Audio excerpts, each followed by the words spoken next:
The Outsiders, Chapter 4. The park was about 2 blocks square, with a fountain in the middle and a small swimming pool for the little kids. The pool was empty now in the fall, but the fountain was going merrily. Tall elm trees made the park shadowy and dark, and it would have been a good hangout, but we preferred our vacant lot, and the shepherd outfit liked the alleys down by the tracks, so the park was left to lovers and little kids. Nobody was around at 2:30 in the morning, and it was a good place to relax and cool off. I couldn't have gotten much cooler without turning into a popsicle. Johnny snapped up his jeans jacket and flipped up the collar. "Ain't you about to freeze to death, Pony?" "You ain't a woofin'," I said, rubbing my bare arms between drags on my cigarette. I started to say something about the film of ice developing on the outer edges of the fountain when a sudden blast from a car horn made us both jump. The blue Mustang was circling the park slowly. Johnny swore under his breath, and I muttered, "What do they want? This is our territory. What are Socs doing this far east?" Johnny shook his head. "I don't know, but I bet they're looking for us. We picked up their girls." "Oh, glory," I said with a groan. "This is all I need to top off a perfect night." I took one last drag on my weed and ground the stub under my heel. "Want to run for it?" "It's too late now," Johnny said. "Here they come." 5 Socs were coming straight at us, and from the way they were staggering, I figured they were reeling pickled. That scared me. A cool, deadly bluff could sometimes shake them off, but not if they outnumbered you 5 to 2 and were drunk. Johnny's hand went to his back pocket, and I remembered his switchblade. I wished for that broken bottle. I'd sure show them I could use it if I had to. Johnny was scared to death. I mean it. He was as white as a ghost, and his eyes were wild-looking, like the eyes of an animal in a trap. We backed against the fountain, and the Socs surrounded us. They smelled so heavily of whiskey and English leather that I almost choked. I wished desperately that Derry and Soda would come along hunting for me. The 4 of us could handle them easily. But no one was around, and I knew Johnny and I were going to have to fight it out alone. Johnny had a blank, tough look on his face. You'd have had to know him to see the panic in his eyes. I stared at the Socs coolly. Maybe they could scare us to death, but we'd never let them have the satisfaction of knowing it. It was Randy and Bob and 3 other Socs, and they recognized us. I knew Johnny recognized them. He was watching the moonlight glint off Bob's rings with huge eyes. "Hey, what do you know?" Bob said a little unsteadily. "Here's the little greasers that picked up our girls. Hey, greasers." "You're out of your territory," Johnny warned in a low voice. "You'd better watch it." Randy swore at us, and they stepped in closer. Bob was eyeing Johnny. "Nope, pal, you're the ones who'd better watch it. Next time you want a broad, pick up your own kind. Dirt." I was getting mad. I was hating them enough to lose my head. "You know what a greaser is?" Bob asked. "White trash with long hair." I felt the blood draining from my face. I've been cussed out and sworn at, but nothing ever hit me like that did. Johnny Cake made a kind of gasp, and his eyes were smoldering. "You know what a Soc is?" I said, my voice shaking with rage. "White trash with Mustangs and Madras." And then, because I couldn't think of anything bad enough to call them, I spit at them. Bob shook his head, smiling slowly. "You could use a bath, greaser, and a good working over, and we've got all night to do it. Give the kid a bath, David." I ducked and tried to run for it, but the Soc caught my arm and twisted it behind my back and shoved my face into the fountain. I fought, but the hand at the back of my neck was strong, and I had to hold my breath. I'm dying, I thought, and wondered what was happening to Johnny. I couldn't hold my breath any longer. I fought again desperately, but only sucked in water. I'm drowning, I thought. They've gone too far. A red haze filled my mind, and I slowly relaxed.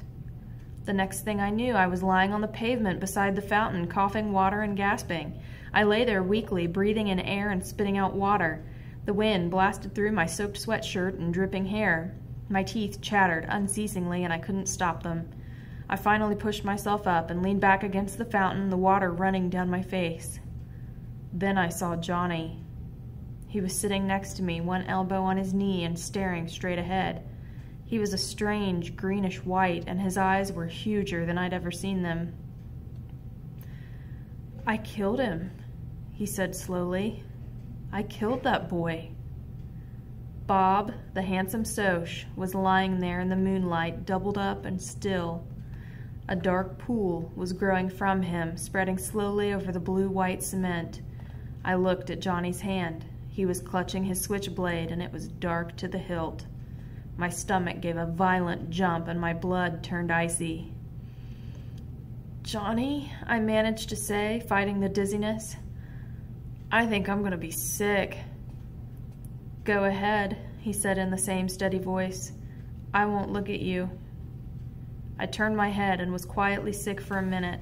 Then I leaned back and closed my eyes so I wouldn't see Bob lying there. This can't be happening. This can't be happening. This can't be... You really killed him, huh, Johnny? "Yeah." His voice quavered slightly. "I had to. They were drowning you, Pony. They might have killed you.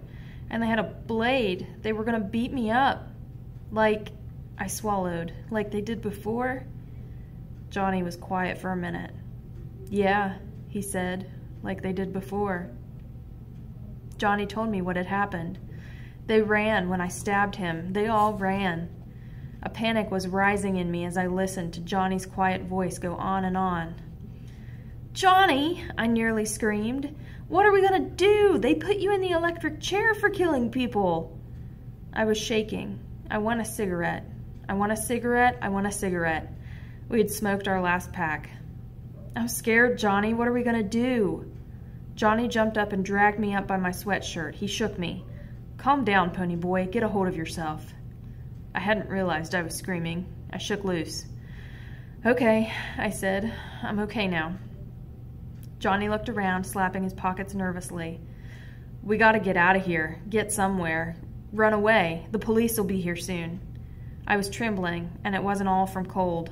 But Johnny, except for the fact that his hands were twitching, looked as cool as Derry ever had. "We'll need money, and maybe a gun, and a plan." Money, maybe a gun, a plan. Where in the world would we get these things? "Dally," Johnny said with finality. "Dally'll get us out of here." I heaved a sigh. Why hadn't I thought of that? But I never thought of anything. Dallas Winston could do anything.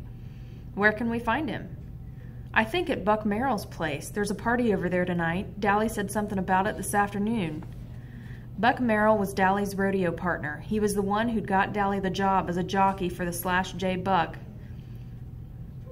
Buck raised a few quarter horses and made most of his money on fixed races and a little bootlegging. I was under strict orders from both Derry and Soda not to get caught within 10 miles of his place, which was dandy with me. I didn't like Buck Merrill. He was a tall, lanky cowboy with blonde hair and buck teeth. Or he used to be buck-toothed before he had the front two knocked out in a fight. He was out of it. He dug Hank Williams. How gross can you get? Buck answered the door when we knocked, and a roar of cheap music came with him. The clinking of glasses, loud, rough laughter, and female giggles, and Hank Williams. It scraped on my nerves like raw sandpaper. It scraped on my raw nerves like sandpaper. A can of beer in one hand, Buck glared down at us. "What do you want?" "Dally," Johnny gulped, looking back over his shoulder. "We gotta see Dally."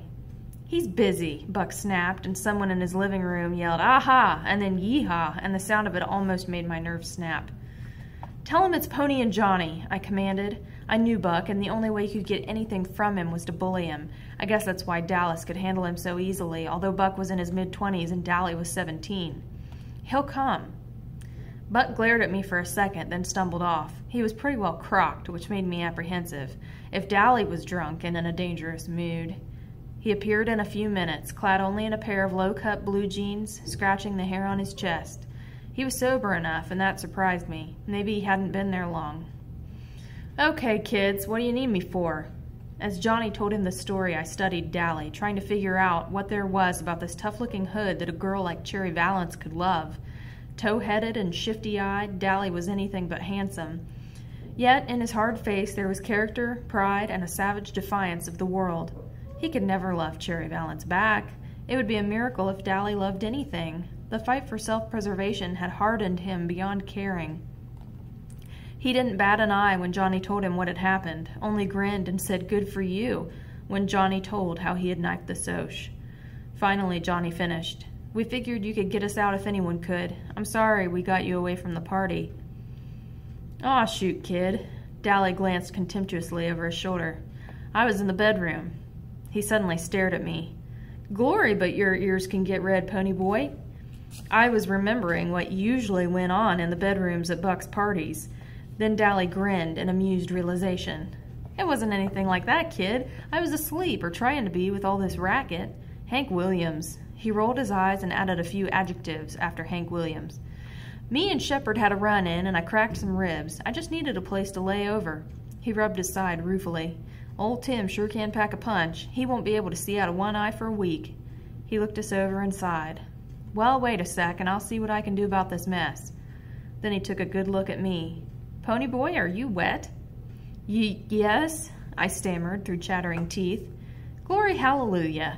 He opened the screen door and pulled me in, motioning for Johnny to follow. "You'll die of pneumonia before the cops ever get you." He half-dragged me into an empty bedroom, swearing at me all the way. "Get that sweatshirt off."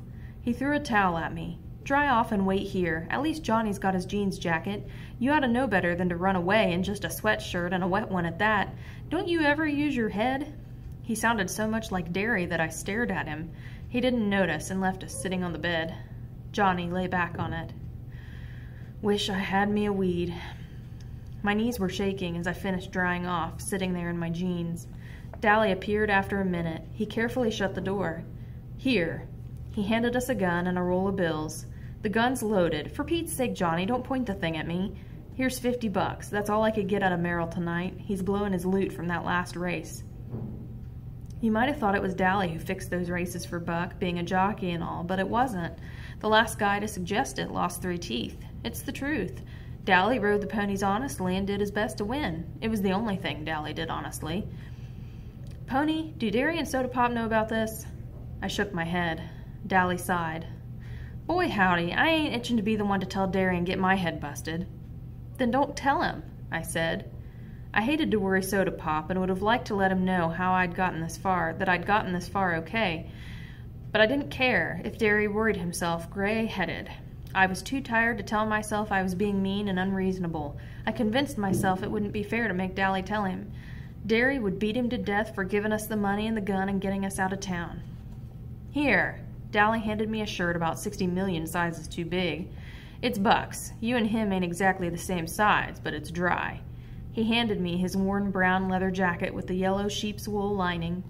"It'll get cold where you're going, but you can't risk being loaded down with blankets." I started buttoning up the shirt. It about swallowed me. "Hop the 3:15 freight to Windrixville," Dally instructed. "There's an old abandoned church on top of J Mountain. There's a pump in back, so don't worry about water.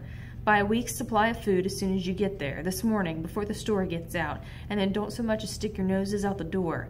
I'll be up there as soon as I think it's clear. Man, I thought New York was the only place I could get mixed up in a murder rap." At the word murder, Johnny made a small noise in his throat and shuddered. Dally walked us back to the door, turning off the porch light before we stepped out. "Get going." He messed up Johnny's hair. "Take care, kid," he said softly. "Sure, Dally, thanks." And we ran into the darkness. We crouched in the weeds beside the railroad tracks, listening to the whistle grow louder. The train slowed to a screaming halt. "Now," whispered Johnny. We ran and pulled ourselves into an open boxcar. We pressed against the side, trying to hold our breath, while we listened to the railroad workers walk up and down outside. One poked his head inside and we froze, but he didn't see us, and the boxcar rattled as the train started up. "The first stop will be Windrixville," Johnny said, laying the gun down gingerly. He shook his head. "I don't see why he gave me this. I couldn't shoot anybody." Then for the first time, really, I realized what we were in for. Johnny had killed someone. Quiet, soft-spoken little Johnny, who wouldn't hurt a living thing on purpose, had taken a human life. We were really running away, with the police after us for murder and a loaded gun by our side. I wished we'd asked Dally for a pack of cigarettes. I stretched out and used Johnny's legs for a pillow. Curling up, I was thankful for Dally's jacket. It was too big, but it was warm. Not even the rattling of the train could keep me awake, and I went to sleep in a hoodlum's jacket with a gun lying next to my hand. I was hardly awake when Johnny and I leaped off the train into a meadow. Not until I landed in the dew and got a wet shock did I realize what I was doing. Johnny must have woke me up and told me to jump, but I didn't remember it. We lay in the tall weeds and damp grass, breathing heavily. The dawn was coming. It was lightening the sky in the east, and a ray of gold touched the hills. The clouds were pink and meadowlarks were singing. This is the country, I thought, half asleep. My dreams come true, and I'm in the country. Blast it, pony boy. Johnny was rubbing his legs. You must have put my legs to sleep. I can't even stand up. I barely got off that train. I'm sorry. Why didn't you wake me up? That's okay. I didn't want to wake you up until I had to.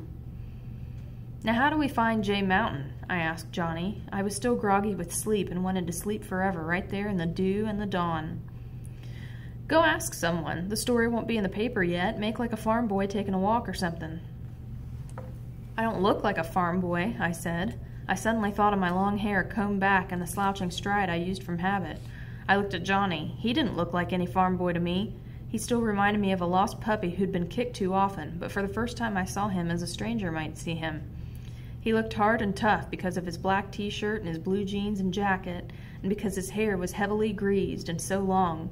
I saw how his hair curled behind his ears, and I thought, we both need a haircut and some decent clothes. I looked down at my worn, faded blue jeans, my too big shirt, and Dally's worn-out jacket. They'll know we're hoods the minute they see us, I thought. I'll have to stay here, Johnny said, rubbing his legs. You go down the road and ask the first person you see where Jay Mountain is. He winced at the pain in his legs. Then come back, and for Pete's sake, run a comb through your hair and quit slouching down like a thug. So Johnny had noticed it too. I pulled a comb from my back pocket and combed my hair carefully. I guess I look okay now, huh, Johnny? He was studying me. You know, you look an awful lot like Soda Pop, the way you've got your hair and everything. I mean, except your eyes are green. They ain't green, they're gray, I said, reddening, and I look about as much like Soda as you do. I got to my feet. He's good looking. Shoot, Johnny said with a grin. You are too. I climbed over the barbed wire fence without saying anything else. I could hear Johnny laughing at me, but I didn't care. I went strolling down the red dirt road, hoping my natural color would come back before I met anyone. I wonder what Derry and Soda Pop are doing now, I thought, yawning. Soda had the whole bed to himself for once. I bet Derry's sorry he ever hit me. He'll really get worried when he finds out Johnny and I killed that Soch. Then for a moment I pictured Soda Pop's face when he heard about it. I wish I was home, I thought absently. I wish I was home and still in bed. Maybe I am. Maybe I'm just dreaming. It was only last night that Dally and I had sat down behind those girls at the nightly double. Glory, I thought, with a bewildering feeling of being rushed. Things are happening too fast. I figured I couldn't get into any worse trouble than murder. Johnny and I would be hiding for the rest of our lives. Nobody but Dally would know where we were, and he couldn't tell anyone because he'd get jailed again for giving us that gun. If Johnny got caught, they'd give him the electric chair, and if they caught me, I'd be sent to a reformatory. I'd heard about reformatories from Curly Shepherd, and I didn't want to go to one at all, so we'd have to be hermits for the rest of our lives and never see anyone but Dally. Maybe I'd never seen Derry or Soda Pop again, or even Two-Bit or Steve. I was in the country, but I knew I wasn't going to like it as much as I thought I would. There are worse things than being a greaser. I met a sunburned farmer driving a tractor down the road. I waved at him and he stopped. Could you tell me where Jay Mountain is? I asked as politely as I could. He pointed on down the road. Follow this road to that big hill over there. That's it. Taking a walk? Yes, sir. I managed to look sheepish. We're playing Army and I'm supposed to report to headquarters there. I can lie so easily that it spooks me sometimes. Soda says it comes from reading so much. But then Two-Bit lies all the time too, and he never opens a book. Boys will be boys, the farmer said with a grin, and I thought dully that he sounded as corn pony as Hank Williams. He went on, and I walked back to where Johnny was waiting. We climbed up the road to the church, although it was a lot farther away than it looked. The road got steeper with every step. I was feeling kind of drunk. I always do when I get too sleepy, and my legs got heavier and heavier. I guess Johnny was sleepier than I was. He had stayed awake on the train to make sure we got off at the right place. It took us about 45 minutes to get there. We climbed in a back window. It was a small church, real old and spooky and spiderwebby. It gave me the creeps. I'd been in church before. I used to go all the time, even after Mom and Dad were gone. Then one Sunday, I talked Soda into coming with Johnny and me. He didn't want to come unless Steve did, and Two-Bit decided he might as well come too. Dally was sleeping off a hangover, and Derry was working. When Johnny and I went, we sat in the back, trying to get something out of the sermon and avoiding the people, because we weren't dressed so sharp most of the time. Nobody seemed to mind, and Johnny and I really liked to go. But that day, well, Soda can't sit still long enough to enjoy a movie, much less a sermon.